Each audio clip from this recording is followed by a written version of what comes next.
درود رفقا، چطورین؟ در خدمت شماییم تا بهتون بگیم مگه نیکانیک چی کار میکنه که اینقدر پول میگیره. بله استاد در حال تمیز کردن میل بادامک بود، سوپاپا رو از جاش در میاره میره برای رینگ‌گذاری پستان. بله میبینید چقدر تمیز رینگا رو جا میزنه. استاد نظافت تو کارش حرف اول میزنه، رینگا رو که جا زد یا تاقانا رو در میاره یا تاقانا رو چک میکنه، کیوسی پس یا تاقان بالا رو میزنه جا، میره بر جا زدن پستان. بله روغن میریزه، آدم حال میاد. پیستان سر جاش میذاره، دورش محکم میکنه، با دسته چکش مطمئن میشه که پیستان تا ناموس جا رفته باشه. استاد به نظافت خیلی اعتقاد داره، میره زیر موتور زیرانداز میزه یا تاقا محرک رو میبنده، با ضربه قشنگ میزنه که خوب بچسبه، صفر میکنه. اینم که این ماشین داره تیم میکنه، بهش میگن تیم گیری. استاد میاد وارد مرحله سرسیلن میشه، همونجوری که میبینید تراشکاری خودکاره، همونجا سر کار سر کارگاه مکانیکی تراشکاری رو انجام میده. بله به مقدار زیاد چسب میزنه که خدایی نکرده ای وقت موش تو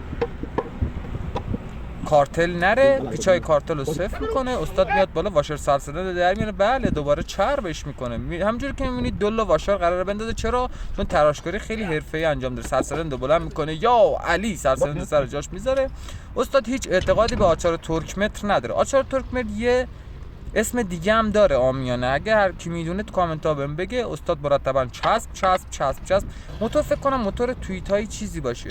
آره سرسیلندر میبنده، سیم گازو جا میزنه، تسمیتیمو میندازه، هرزگردا رو صفر میکنه. بله شمار هم گذاشت، کیوسی، پس ماشین آماده استارت. روغن میریزه، میبینید چقدر حرفه‌ای، یه قطره روغن اینور اونور هدر نمیره. فیلتر اول روغن ریخت، بعد فیلتر روغن بس، عالی، درجه 1 استارت.